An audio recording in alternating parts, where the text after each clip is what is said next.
नमस्ते, मैं हूँ Seema, tarot card reader, NLP trainer, life coach, reiki grand master and angel healer. आज मैं बात करने वाली हूँ एक ऐसे प्रश्न की जो लोग मुझसे अक्सर पूछते हैं और जो नॉन रेकी चैनल होते हैं वो ज़्यादातर पूछते हैं। और कई जगह हमने ये सुना भी है कि रेकी किस तरीके से हमारे कर्मास को इफ़ेक्ट करती है। तो इस चर्चा को आगे बढ़ाने से पहले, इस विषय को जानने से पहले, अगर आपने मेरे चैनल को अब तक सब्सक्राइब नहीं किया है तो प्लीज़ आप रिक्वेस्ट है आपसे, आप चैनल को सब्सक्राइब करिए, वीडियोस को शेयर करिए और पसंद आने पर लाइक भी करिए। अब मैं बात कर रही हूँ, क्या रेकी कुछ घातक हो सकती है, क्या हीलर को नुकसान पहुँचा सकती है। तो जहाँ तक मेरा एक्सपीरियंस है, मैं ये जानती हूँ कि ब्रह्मांड में अपार ऊर्जा है, energy, it's we are all made of energy. तो एनर्जी की कहीं कमी नहीं है and this is life force energy. जिस तरह समुद्र में पानी की कमी नहीं होती है, कितना भी पानी समुद्र से निकालो उसका पानी कभी घटता नहीं है, उसी तरीके से यूनिवर्स में जितनी एनर्जी है, जितनी ऊर्जा है, शक्ति है, वो कभी भी कम नहीं होगी। अब बात ये है कि क्या जब शक्ति की कमी नहीं होती तो फिर हम क्यों थक जाते हैं या हमारे अंदर नेगेटिविटी आ जाती है, जिसकी हम हीलिंग कर रहे होते हैं, हमें हमारे अंदर भी वही सिम्टम्स नज़र आते हैं। ऐसा मैंने कई बार ही सुना है हीलर्स से। तो इसके बारे में मैं ये कहूँगी कि वो उनकी लापरवाही है।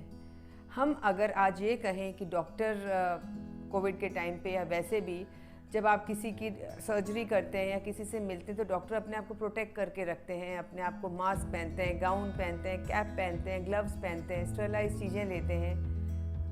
ये तो अभी कोविड पीरियड है, लेकिन before that also they used to do like that. तो वो क्यों करते थे? वो अपने आप को प्रोटेक्ट करते थे। तो हमें भी अपने आप को प्रोटेक्ट करना पड़ेगा, अपने आप को बचाना पड़ेगा, क्योंकि अगर हम पॉजिटिव एनर्जी दे रहे हैं सामने तो वहाँ नेगेटिविटी बाहर निकल रही है।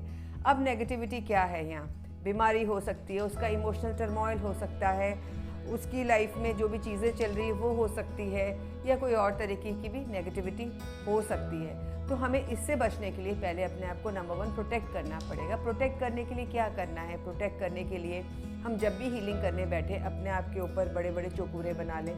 उसके बाद हम इमेजिन करें वाइट लाइट में बैठे, पर्पल पिरामिड में बैठे और इंटेंशन दे कि that only positive energy can come in. जब हम ये इंस्ट्रक्शंस दे के, और अगर आप नॉन रेकी चैनल हैं और आपको दूसरे तरीके आते हैं, यानी रक्षा कवच ये सब पढ़ते हैं, तो आपकी रक्षा हो जाती है, फिर नेगेटिविटी आपके ऑरा में नहीं आती। क्योंकि सबसे पहले जब भी हम हील करते हैं तो कुछ भी नेगेटिविटी, क्योंकि एनर्जी फील्ड है, सबसे पहले हमारे आभा मंडल में यानी और एक फील्ड में आती है।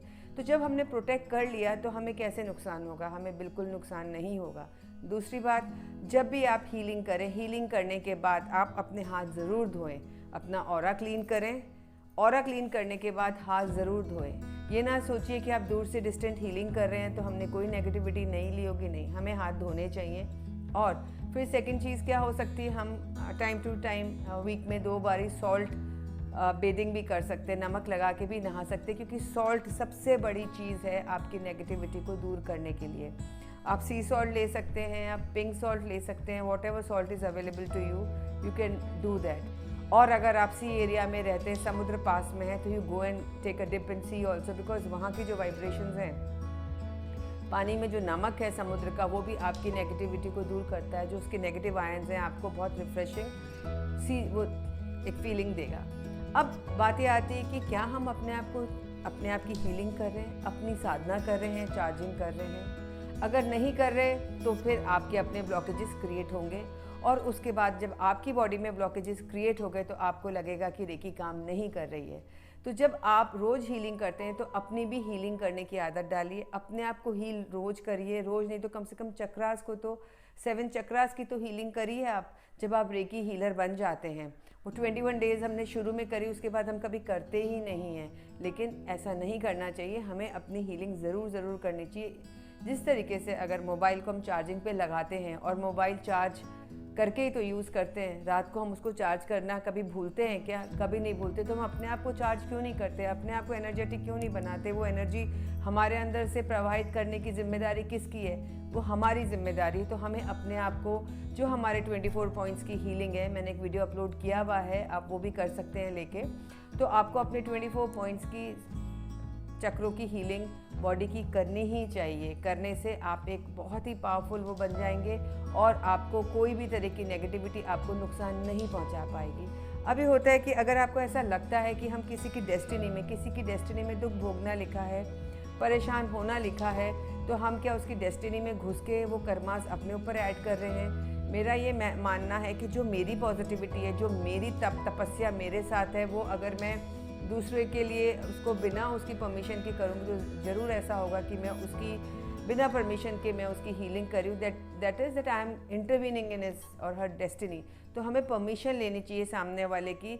सोल लेवल पे लीजिए अगर पर्सनली नहीं ले सकते हैं, और परमिशन लेने के बाद जब आप ये कहते हैं हीलिंग स्टार्ट करने से पहले कि अगर प्रज्ञा के तहत अगर डेस्टिन्ड हो तो ये हीलिंग हो, या जो भी इसके लिए बेस्ट हो वो हो, तो हम उसके कार्मिक अकाउंट में नहीं घुसते और उससे हम दूर हो जाते हैं।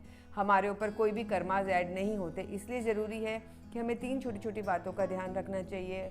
पहली बात तो ये है कि हमें परमिशन लेनी चाहिए, अपनी हीलिंग करनी चाहिए, अपने आप को चार्ज करना चाहिए और अपने आप को प्रोटेक्ट करना चाहिए। ये सब चीज़ें करेंगे तो रेकी कभी भी नुकसान नहीं पहुंचाती है।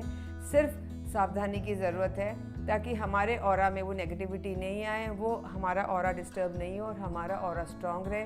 हमारा ऑरा स्ट्रांग रहेगा तो हम भी हेल्दी रहेंगे मेंटली, फिजिकली, इमोशनली, और हमारा पास्ट, प्रेजेंट, फ्यूचर भी हील होता चला जाएगा। तो stay strong, stay fit and be happy and keep doing Reiki for yourself and the world. Thank you for being with me on Anubhuti. Bye bye for today.